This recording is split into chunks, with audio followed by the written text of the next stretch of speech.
Puis donc, à la fin du manuel, on a le cahier bac, donc avec quand même 47 pages, hein, c'est pas mal, 50 pages, où globalement on a la nature de l'épreuve telle qu'elle est expliquée par le BO, enfin telle qu'elle est décrite par le BO. On propose une méthode générale complète pour réussir dissertation et épreuve composée. On propose à nouveau une dissertation et une épreuve composée corrigée et commentée. Alors, corriger et commenter, ça veut dire, si vous regardez la page suivante, donc avec les textes, hein, avec les textes, les réponses, et donc avec des commentaires aussi sur les réponses. Et puis, donc pour le... Et puis oui, donc on a... Ouais, vas-y. Non, mais voilà, c'est vrai que bon, ça, c'est la première fois qu'on le fait. On a proposé une dissertation entièrement rédigée.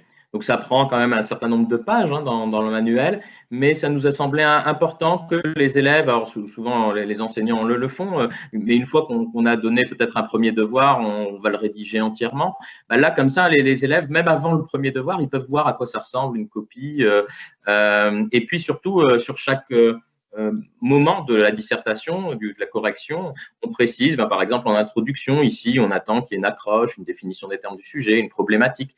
Alors, ce sont des copies qui ne sont pas des copies d'élèves, ce sont des copies qui sont rédigées par les enseignants du manuel, mais avec l'idée que ce n'est pas non plus une copie niveau agrég. Hein. On est bien dans une copie qui se veut une copie que peut faire un bon élève, un très bon élève peut-être de terminale. C'est un exemple peut-être de bonne copie, mais qui reste normalement atteignable, même dans le style. Donc, l'idée, c'est surtout voilà, que l'élève se dise que ce soit faisable, mais qu'il voit ce qu'on attend de lui, donc qu'il perçoive bien les attentes. Donc, ça, ce sont les premières pages du cahier bac qui sont des épreuves entièrement corrigées, que ce soit en épreuve composée ou en dissertation. Voilà, pardon.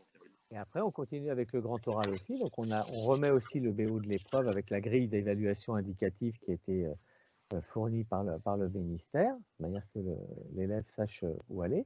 Et puis, on propose, là, on reprend une méthode complète, des conseils, des entraînements pour réussir, pour choisir sa question. Alors, on propose les deux manières. Alors, évidemment, les structures vont être à peu près les mêmes que pour les pages qui suivent les chapitres, mais là, on le fait de manière synthétique avec des exercices et avec des contenus qui sont aussi différents. C'est-à-dire que ce n'est pas une répétition stricto sensu de ce qui a été fait dans les pages de fin de chapitre. D'accord ?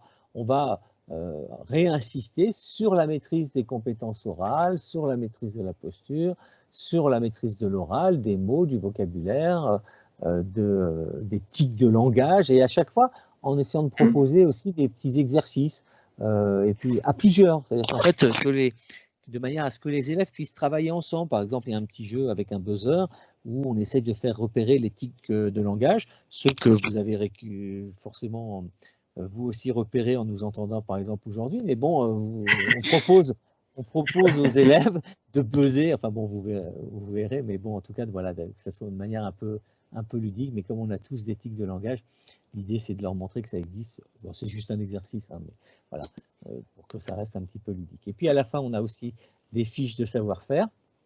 Donc, comme je le disais, ce sont des fiches de savoir-faire qui sont dynamiques, hein, c'est-à-dire qu'on propose effectivement les outils et les méthodes qui doivent être mobilisés, si nécessaire avec le rappel des acquis de première, parce qu'il y en a, et puis après, on met en application la méthode de manière systématique, c'est-à-dire qu'il y a systématiquement des applications. On considère que globalement, des fiches méthodes, des fiches savoir-faire qui globalement proposent, décrivent un mécanisme sans mettre en application ne servent pas à grand-chose.